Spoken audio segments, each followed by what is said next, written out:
Bismillahirrahmanirrahim. Alhamdulillahi Rabbil Alamin. Wa sallallahu ala Sayyidina Muhammad Shamsil Qulub. Wa ala alihi tayyibin wa sahbihi al-akhyar. Falenderojm Allahun fuqiplot, salavatet, bekimet, përshëndetjet më të mira ja dërgojmë pejgamberit Muhammed sallallahu alaihi wasallam, dielli të zemrave tona, dhe salavatet qofshin edhe mbi familjen e tij të nderuar dhe shokët e tij besnik dhe të gjithë ato që e ndjekin pejgamberin sallallahu alaihi wasallam deri në ditën e gjykimit. أيها الأحبة الكرام، اليوم في هذه الأيام المباركة سنتحدث عن باب ما جاء في الظلم، ونسأل الله إن شاء الله أن ينجينا من هذه الصفة السيئة. قال رسول الله صلى الله عليه وسلم: إن الله تعالى يملي للظالم فإذا أخذه لم يفلته، يعني لا ينجوه. Transmetohet nga pejgamberi Muhammed sallallahu alaihi wasallam, i cili ka thënë: kur Allahu i madhëruar e lën zullumqarin, njeriun e padrejt, që të bëj gjunahe, në momentin që e merr në llogari, atë nuk e shpëton më asgjë. Ka shumë njerëz që kur i shikojnë zullumqarët dhe ato që bëjnë padrejtësi dhe pyesin pse Allahu i madhëruar i lën këta njerëz dhe nuk i dënon. Allahu i jep afat, i jep mundësinë që ato të kthehen dhe të pendohen, sepse në momentin kur i vjen dënimi dhe ndëshkimi i Allahut, nuk ka gjë që ta shpëtojë. Thumma qara'a: "Wa kadhalika akhdhu rabbika idha akhadha al-qura wa hiya zalima, in akhdhuhu alimun shadid." Allah i madhëruar thot në ajetin e Kuranit: gjithashtu është edhe ndëshkimi i Zotit kur Allahu merr, dëshiron që ti dënoj, ta dënoj një vendbanim dhe ti ndëshkoj ata, i merr me një dënim të egër, të ashpër, të pamëshirshëm. An Rasulillah sallallahu alaihi wasallam anhu qal: "Man kanat li akhihi madlamat عنده مظلمة من عرض أو مال فليتحلله اليوم قبل أن يؤخذ منه يوم لا دينار ولا درهم." Transmetohet nga pejgamberi Muhammed sallallahu alaihi wasallam, i cili thot: kushdo qoftë ai njeri që i ka hyrë në padrejtësi një vllajt të tij dhe i ka hyrë në hak, ai qoftë ky hak nder ose pasuri, le të shkojë dhe t'i kërkoj hallallikun dhe t'ia kthejë mbrapsh padrejtësinë që i ka hyrë, përpara se të vijë dita që nuk do t'i bëjnë dobi as floriri as argjendi. فإن كان له عمل صالح أخذ منه بقدر عمل مظلمته. Nëse ai njeri kur dali para Allahut të madhëruar, që edhe ka hyrë në hak njerëzve të tjerë, nëse do të ketë vepra të mira, atëherë do të merren prej të mirave të tij dhe do t'i shpërndahen njerëzve që ky i ka hyrë në hak. Wa in lam yakun lahu amalun ukhidha min sayiatihi fa humilat alayh. Dhe nëse ai njeri që ka bërë padrejtësi nuk ka vepra të mira, atëherë do të merren nga të keqijet e njerëzve të tjerë dhe do t'i hidhen barr atij. الرسول صلى الله عليه وسلم قال: أتدرون من المفلس؟ قالوا له: المفلس من لا درهم له ولا دينار ولا متاع. فقال: فإن المفلس من أمتي الذي يأتي يوم القيامة بصلاته وزكاته وصيامه، ويأتي وقد شتم هذا وقذف هذا وأكل مال هذا وسفك الدم هذا وضرب هذا، فيعطي هذا من حسناته وهذا من حسناته، فإن فنيت حسناته قبل أن يقضي ما عليه أخذ من خطاياهم وطرحت عليه ثم طرح في النار. Transmetohet nga pejgamberi Muhammed sallallahu alaihi wasallam, i cili thot: a e dini se kush është i falimentuar? Sahabët e nderuar përgjigjen: i falimentuar prej nesh ja Rasulullah është ai që nuk ka as flori dhe as argjend.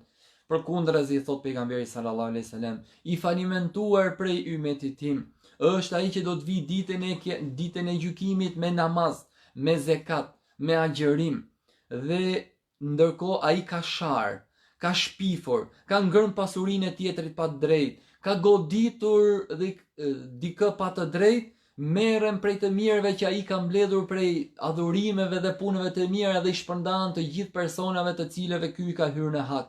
Dhe nëse i mbarojnë të mirat, asnjëherë merren prej gjunaheve të njerëzve të cilëve ky ka hyrë në hak dhe i hidhen atij, pastaj hidhet në zjarrin e xhehenemit. Tregohet një ngjarje interesante nga Ebi Mejsera, vjen tek varri i dikujt, e kam parë në ëndër, vin Munkeri dhe Nekiri, dy me lajke të cilët e marrin në llogari. Dhe i thon neve kemi ardhur për të goditur 100 kamzhik.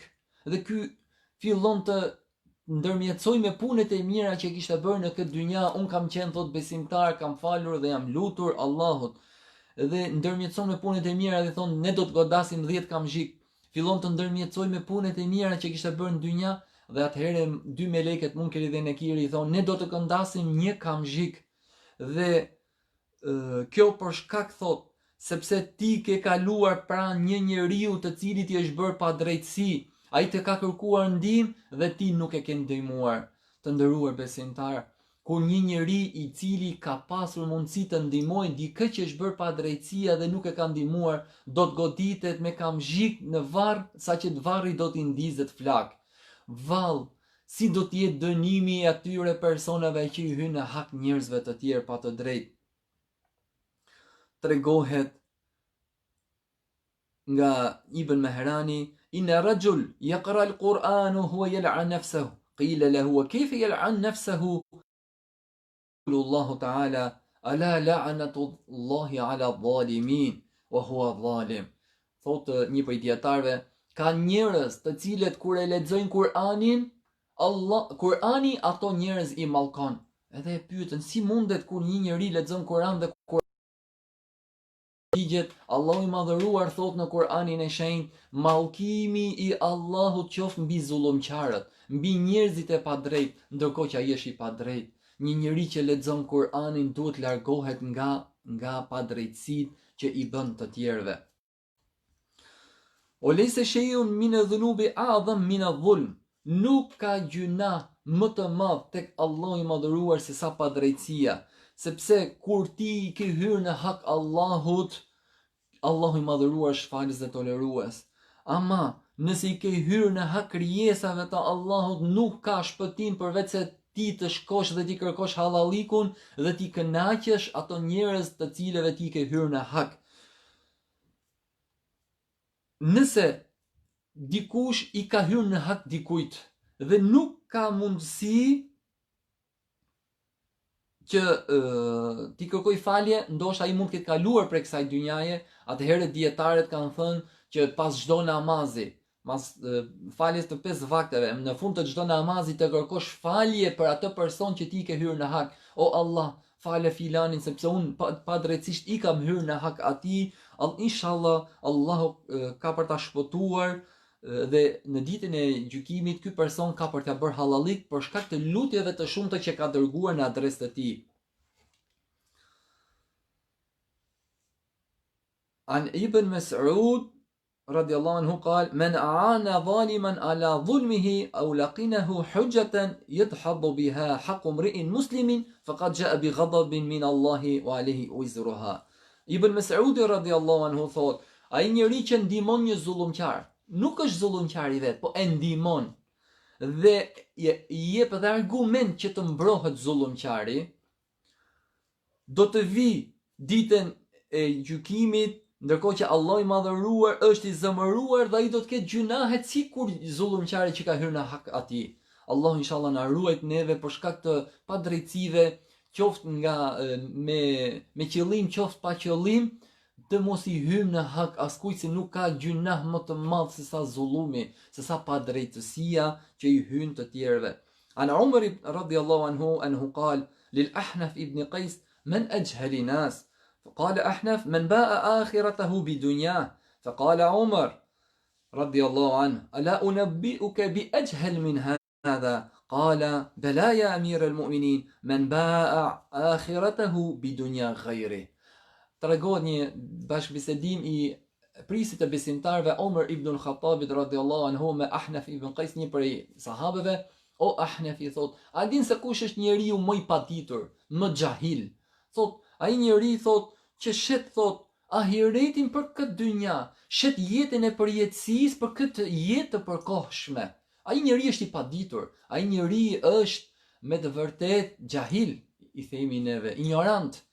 Hazreti Omeri radhiyallahu anhu i thot Ahnefit, o Ahnef, a dëshiron ta dish se kush është më i paditurit paditurve? Patjetër sigurisht o prijesi besimtarve, i përgjigjet njeriu më i padditurve është ai njeri që shet përjetësinë e vet për dynjan e të tjerëve. Që t'i bëj qefin njerëzve të tjerë, shet jetën e përjetësisë, jetën e përjetshme të tij, jetën që njeriu do sikur të kishte gjithë pasuritë e botës për t'i shitur, për të fituar jetën tjetër është pak. عن علي بن أبي طالب رضي الله عنه قال ما أحسنت إلى أحد ولا أسأت إلى أحد لأن الله تعالى يقول من عمل صالحا فلنفسه أو من أساء فعليها ويعني إن أحسنت إلى أحد فقد أحسنت إلى نفسي وإن أسأت إلى أحد فقد أسأت إلى نفسي. Tregohet nga imam Hazreti Aliu radhiyallahu anhu, i cili thot, askujt nuk i kam bërë mirë dhe askujt nuk i kam bërë keq. Dhe shokët që ishin prezent e pyesin, si është mundur që ti asnjë njeriu si ke bërë mirë dhe asnjë njeriu si ke bërë keq. Përgjigjet, Allahu i madhëruar thot në Kur'anin e shenjtë, kushdo që bën mirë, ja ka bërë vetvetes. Dhe kushdo që ja ka bërë keq, i ka bërë keq dikujt, ja ka bërë vetvetes. Prandaj askujt nuk ja kam bërë mirën atij, sepse më përpara ja kam bërë mirën vetësime, nga që kam marrë sevape, dhe nëse i kam shkuar t'i bëj dikujt keq, para se ja kam bërë vetësime si jam ngarkuar me gjunahe. Tregohet një ngjarje interesante nga pejgamberi Muhammed sallallahu alaihi wasallam, ndërkohë një ditë në namazin e sabahut i del një njeri prej muhaxhirinëve, prej emigruesve, i del përpara, i kap frerin e kafshës dhe i thot pejgamberit sallallahu alaihi wasallam, ja Rasulullah, li ileka haja, un kam një nevojë që të ma zgjidhësh ti, kam një hall që ti të ma zgjidhësh. Dhe pejgamberi sallallahu alaihi wasallam nga frika se mos vonoi e godet pak me e shtyn me kamzhik.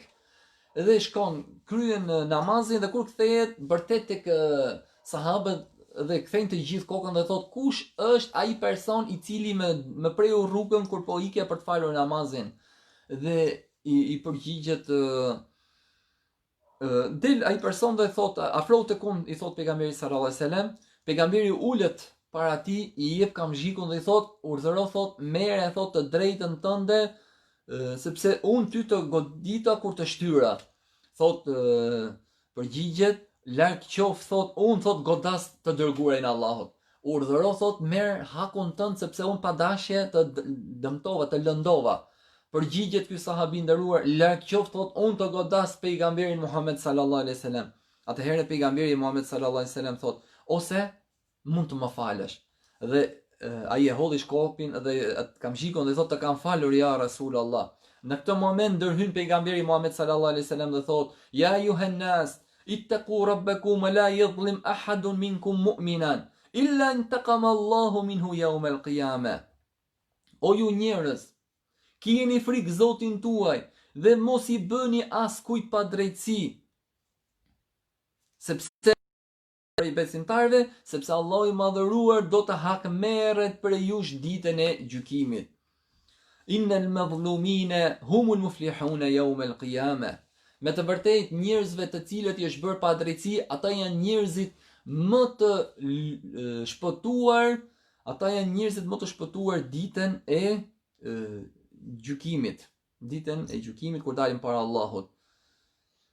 An Sufjan al-Thawri rahmatullahi alayhi anhu qal in laqita Allah ta'ala bi 70 dhanban fima baynaka wa bayna Allah ta'ala ahwan alayka min an talqahu bi dhanbin wahidin fima baynaka wa bayna al-ibad. Dhe Sufjan al-Thawri thot, Allahu qoftë i kënaqur me të, që ta takosh Allahun e madhëruar dhe ti ke bërë 70 gjunahe në hak të Allahut, kjo është më e lehtë se sa të takosh Allahun e madhëruar dhe ti ke hyrë në hak një prej njerëzve. Allahu i madhëruar shumë falës dhe shumë mëshirues dhe shumë i dhimbshëm. Ama neve kur i hym në hak krijesave, Allahu i madhëruar këtu nuk falet dhe nuk toleron derisa t'ia kthej hakun personave të cilëve është bërë padrejtësia.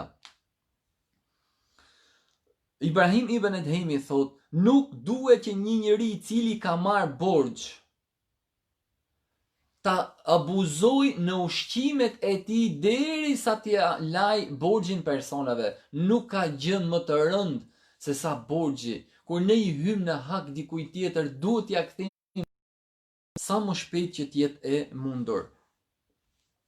Thot عن فضيل بن عياض قال قراءة تعالى والعمل بها أحب إلي من أن أختم القرآن 1000 مرة. Një prej dietarëve të mëdhenj Fudejl ibn Iyadi thot të lexoj një ajet nga Kurani. Punoj me këtë ajet është më dashur për mua se sa ta lexoj Kur'anin një herë dhe mos punoj me ta. Idkhal وقضاء حاجة أحب إلي من عبادة العمر كله. Dhe të fuz gëzim në zemrat e besimtarëve dhe t'i zgjidh hallet e tyre është më mirë për mua se sa të bëj adhurime vullnetare përveç farzeve. Wa tark ad-dunya wa rafdhuha ahab ilayya min an a'budu Allah bi ibadati ahli as-samawati wal ard. Dhe të lej luksin e kësaj dynjaje është më dashur për mua se sa të bëj adhurimin e banorëve të qiellit dhe të tokës. وترك الدانق من حرام أحب إلي من 100 حجة من مال حلال. Dhe të lej një monedh haram është më e dashur për mua se sa të bëj 100 haxhe me pasuri halal. Pasuria haram është si puna e helmit në një fuqi me mjalt. Ai njeri që fut një pasuri, qoftë një monedh haram, nuk ka gjë më të rëndë se sa pasuria haram. Bile kur të shikojmë një njeri I cili ka fituar pasurinë haram, duhet të ndjejmë keqardhje për atë njeri, sepse nuk ka për të shpëtuar dhe nuk ka për të shijuar dhe nuk ka për të gëzuar për asaj pasurie të cilën ai e ka fituar duke I hyrë në hak njerëzve të tjerë. Tregohet cila vepër është që e shkul imanin prej zemrave. Përgjigjet Ebi Bekër gjëja që shkul më shumë besimin nga zemra është padrejtësia që I bëhet njerëzve. Dhe shkak që njeriu I shkulet besimi nga zemra është sepse nuk falenderon Allahun që na ka zgjedhur si fe Islamin. Nuk ka frikë që mund t'i hiki ky besim prej zemre. Dhe e treta, padrejtësia ndaj besimtarëve në veçanti dhe ndaj njerëzve në përgjithësi. أوصى النبي صلى الله عليه وسلم رجلا بثلاثة فقال له أكثر ذكر الموت يشغلك عما سواه. Pejgamberi sallallahu alaihi wasallam porositi dhe tha përmendeni vdekjen sepse ajo të shqetëson ty nga çdo gjë tjetër. Dhe të përmendesh vdekjen që mos të shqetësohesh nga gjërat e kësaj dynjaje. O aleke bi shukr fe innahu ziyadatun fi ni'ma. Falenderoje pa pushim dhe pa ndërprer Allahun sepse është të bëhet shkak që të shtohen mirësitë.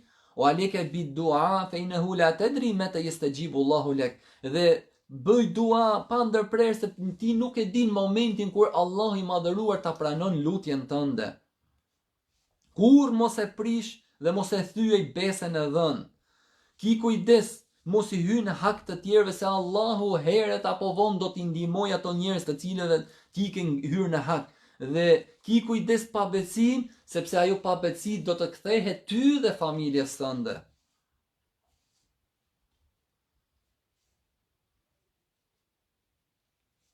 Padrejtësia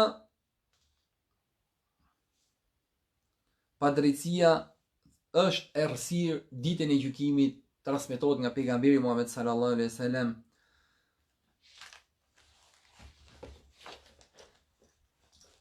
Ai që lutet për një zullumqar, që të ketë jetë të gjatë në këtë jetë, ai njeri është lutur që Allahu të mos I bindet Allahut në tokë ai njeri.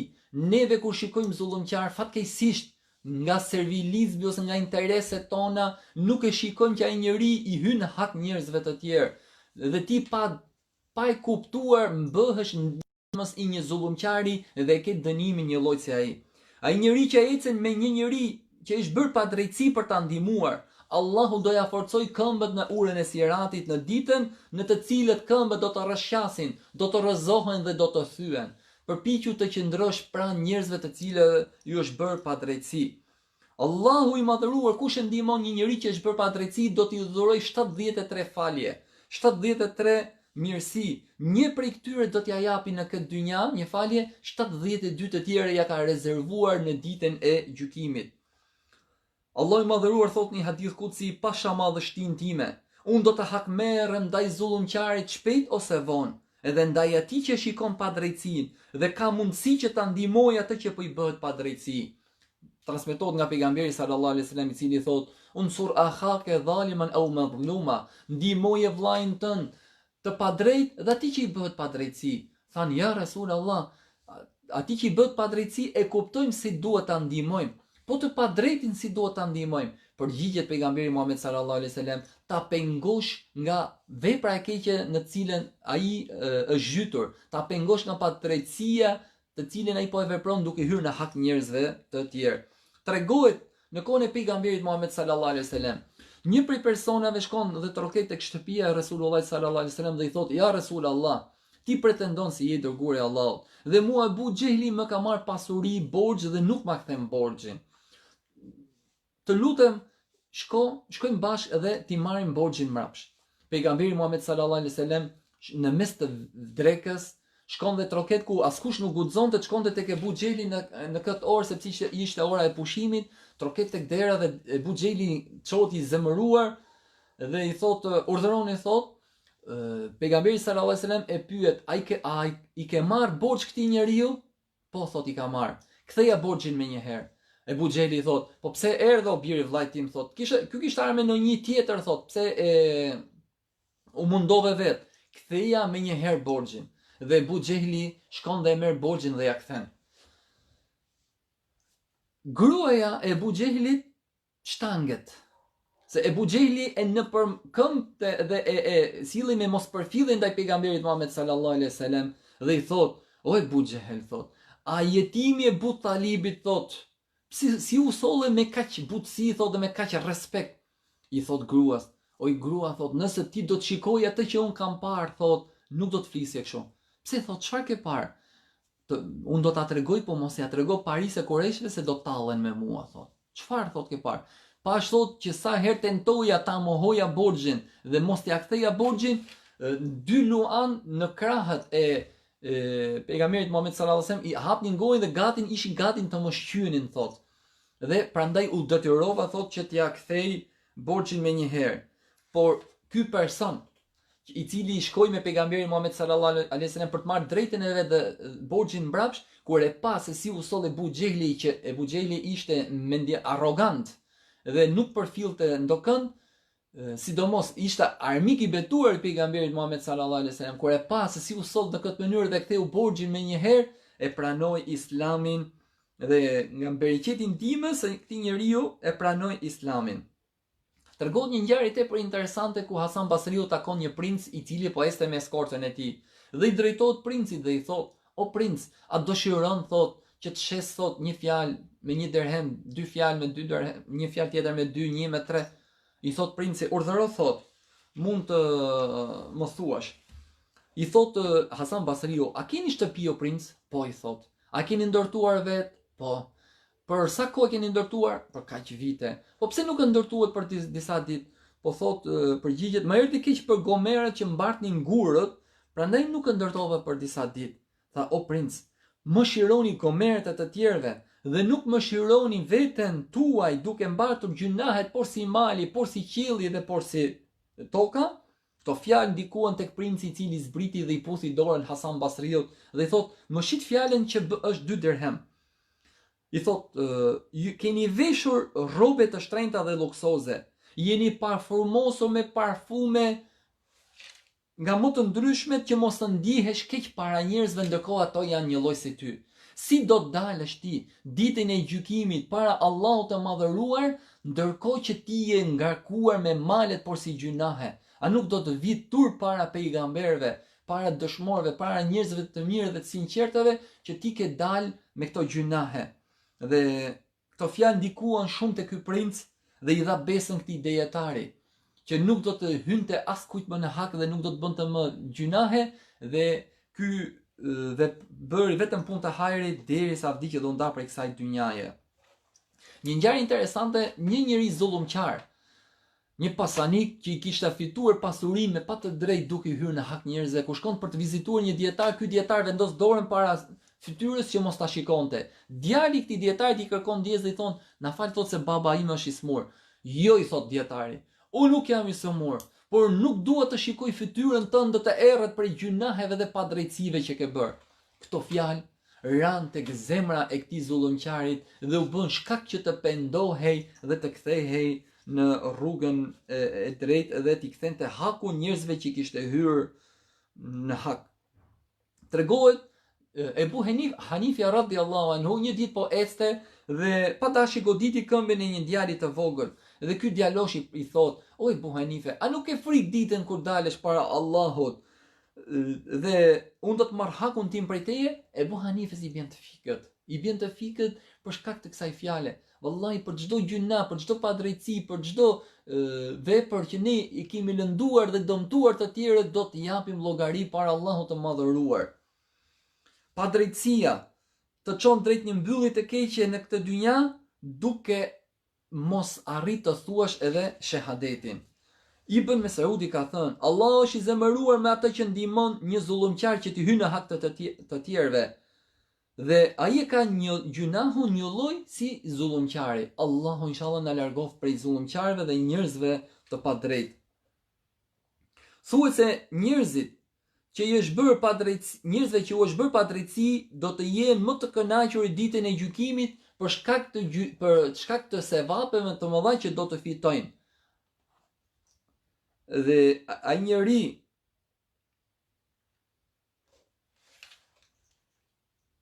tregon një ngjarje interesante nga pejgamberi Sulejman alayhis salam.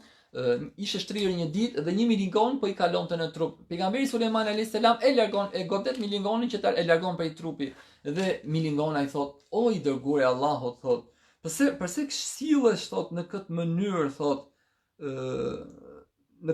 thot ndaj meje thot. Ç'është kjo sjellje e egër? A nuk e din se edhe ti një ditë do të qëndrosh para Allahut të gjithfuqishëm dhe të pamposhtur dhe do ta marrë dhe hakun tim thot. Me të vërtetë unë jam një krijesë kaq e vogël thot, po kjo nuk të jep të drejtën ty thot që ti na në përkëmbësh dhe të na keq trajtosh dhe të ti godasësh edhe krijesat e vogla." Dhe pejgamberi Sulejman alayhis salam i kërkon ndjes milingones, se pejgamberi Sulejman e kuptonte gjuhën e kafshëve dhe i kërkon ndjes kësaj milingone dhe i thot: "Të kam falur thot, por do të porosis thot që mos e kthe kur bosh lypësin. Mos e kthe duar bosh lypësin. Mos qesh me të madhe në këtë dynja dhe ndihmoj ato njerëz që të kërkojnë ndihmë me pozitën e madhe dhe të lartë që të ka dhënë Allahu i madhëruar." Një prej ngjarjeve të cilë njerëzve i hynë në hak të tjerëve, tregohet se një nënpunës i shtetit, kur po kalonte buzë detit, pa një peshkatar që kisha kap një peshk të madh. I pëlqeu ky peshk dhe tha: "Po e marr unë thot ta ha me familjen time." E merr me forcë dhe godet peshkatarin. Peshkatari që kishte qëndruar gjithë ditën për ta peshkuar atë peshk, i ngren duart Allahut dhe i thot: "O Allah, ky njeri mendoi thot, me pushtetin që ti i ke dhënë, mendoi thot që mund në përkënd të gjithë njerëzit thot. O Allah, unë kërkoj drejtën time. Më mori thot fitimin e ditës time thot që unë e kisha për familjen time." Siç e mori peshkun, peshku e kafshon te gishti. Me zi arrin t'i hapi gojën peshkut që të hiqte gishtin. I fillon dhimbjet e gishtit pa pushim, po dhimbje të forta. Shkon tek doktori, po të ditë. Shkon tek doktori dhe i thot: "Është infektuar gishti thot shumë keq dhe duhet ta presim gishtin thot që mos të përhapet infeksioni tek dora." I pret gishtin në punësit të shtetit. Kur i pritet gishti, i fillojnë dhimbjet tek dora, tek pëllëmba. Edhe shkon përsëri te doktori dhe i thot doktori: "Duhet të presim pëllëmbët thot se para se të përhapet infeksioni thot tek para krahu." I presim pëllëmbën. Dhimbjet i kalojnë te para krahu. Dhimbjet e forta, aty në atë moment e kap një sy gjumë dhe i thot: "Nëse ti nuk shkon tek peshkatari për të kërkuar hallallikun, ti kërkosh ndjekje peshkun dhe ti kërkosh hallallikun për këtë veprim, sikur të pritet dhe trupi yt copa thot nuk do të pushojnë dhimbjet edhe infeksioni." Menjëherë, sa po shkon te peshkatari dhe i kërkon hallallik dhe i kthen padrejtësinë që i kishte hyrë në hak, dhe i jep dhe dëm shpërblim, në atë moment i ikën dhimbja. I ikën dhimbja me njëherë edhe i tregon me lot në sy padrejësia që unë të bërë aty e pagova shumë shtrenjtë. Dhe me të vërtet neve në jetën tonë të përditshme shikojmë njerëz të cilët i hynë në hak të tjerëve, por e kanë paguar shumë fish.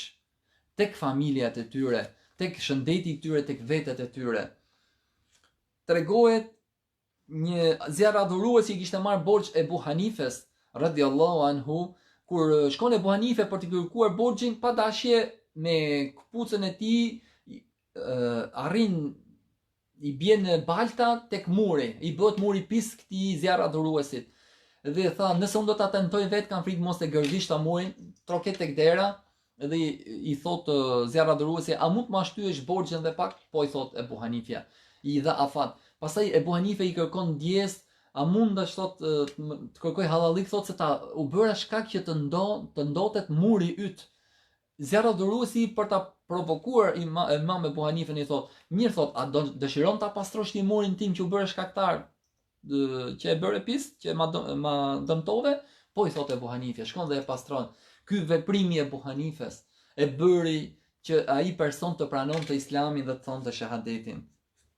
Një ngjarje interesante me Ibrahim ibn Edhemin, thot kur po flija në Beitul Maqdis, pash në ëndër dy melek, ku një melek po i thon të tjetrit, Ibrahim ibn Edhemi thot, Allahu ja ka ulur një gradë, sepse kur bleu në Irak, bleu hurma, aty ra një kokër shtesë pa u paguar, dhe i ka hyrë në hak atij personi. Dhe Ibrahim ibn Edhemi shkon dhe i paguan atë kokër shtesë që i kishte rënë, dhe kur kthehet përsëri në Aqsa, në Beitul Maqdis, shikon në ëndër përsëri dy melekët që i thoni njëri tjetrit, ky është Ibrahim ibn Edhemi që Allah i madhëruar ja ktheu gradën përsëri siç e kishte.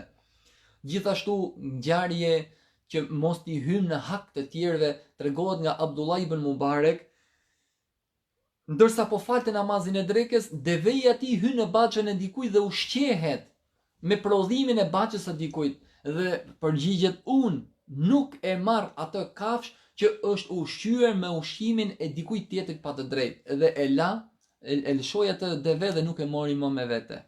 Dhe tregohet që Abdullah ibn Mubarak pa dashje ka udhëtuar nga Turkistani për në Siri, i kishte marrë borxh një shoku të vet një laps, është kthyer përsëri për t'ia kthyer lapsin se është haku i tjetrit. Dhe kam parë në ëndër se nanin pas vdekjes dhe e pyetën, çfarë bëri Allahu me ty? Thot, hajër, thot, përveç se mua më është ndaluar të hyj në xhenet për shkak të një gjilpëre që e kisha marrë borxh dhe nuk ja kam kthyer. Të nderuar besimtar, ne tolerojmë shumë tek gjërat e vogla, nuk ka problem kjo gjë. Nuk e kapim tek vlera monetare sesa tek haku i tjetrit. Është e drejtë e tij. Ti jepi atë gjën që i takon tjetrit. Nëse ai don për ta fal ose nuk ta fal, ajo është çështje e tij personale. Një dentist e dëmton rënd njeriu kur në vend të një dhëmbi të sëmur shkul një dhëm të shëndetshëm, të shëndosh. Po ashtu dhe një gjykatës i ngarkuar të ndëshkoj fajtorët e dëmton rënd shoqërinë ku në vend të fajtori dënon të pafajshmin. Gjykatësi që nuk ndëshkon fajtorët mund të jetë neglizhent dhe merr pjesë në padrejtësi, ndërsa ai gjykatës që ndëshkon të pafajshmit, ai gjykatës është kriminal. Dhe një ngjarje, sidomos fatkeqësisht në vendin ton, janë përhapur padrejtësi duke i hyrë në hak të tjerëve, qoftë me pronat, qoftë me shtëpiat, me tokat, edhe duke nuk e kemi për gjë që t'i hyjmë në hak të tjetrit. Dhe një prej ngjarjeve në këto ditët e sotme ka ndodhur, dikush i merr dikujt një shtëpinë pa të drejtë. Edhe sot në përgjykata merren më kollaj pronet e tjetrit sesa mund të marrësh pronën tënde që e ke të trashëguar. Është më kollaj të bësh zullum dhe padrejtësi, i kanë formuluar ligjet në atë mënyrë të tillë që e kanë bërë ti hysh në hak të bësh padrejtësi, është më kollaj sesa të marrësh gjën që takon. Një person i bën dokumente dhe i merr shtëpinë dikujt tjetrit pa të drejtë. Dhe këtij personi që ishte bërë padrejtësi, i lutet Allahut dhe i thot, o Allah, bëje varrin e tij tek ajo shtëpi. Allahu i madhëruar së pari i merr shikimin këtij njeriu që ishte bërë pa drejtësi. Dhe kur i merr shikimin, duke ecur nëpër shtëpi, harroi se ku ishte pusi. Dhe ky person që kishte marrë shtëpinë tjetrit vjen brenda në pus edhe mbytet dhe i bëhet varri tek ajo shtëpi. Allahu i madhëruar, i lutemi Allahu të madhëruar në këtë ditë të bekuar dhe në këtë muaj të bekuar që neve jemi, të largohemi nga padrejtësitë, mund të falemi, mund të agjërojmë, mund të adhurojmë Allahun pa pushim. Por ndërkohë nëse ne kemi hyrë në hak krijesave të Allahut, i kemi hyrë në hak njerëzve të tjerë, kjo është shumë e rëndë dhe nuk ka gjë më të rëndë që ta takojmë Allahun duke hyrë në hak njerëzve të tjerë. Do të dëshironim sikur ta jepnim sa është toka gjithë flori, vetëm të shpëtonim nga haku i tjetrit. Sallallahu ala sayidina Muhammed shamsul qulub. Salavatet, bekimet, përshëndetjet më të mira i dërgojmë pejgamberit Muhammed sallallahu alaihi wasallam, diellit të zemrave tona. Assalamu alaikum wa rahmatullahi wa barakatuh.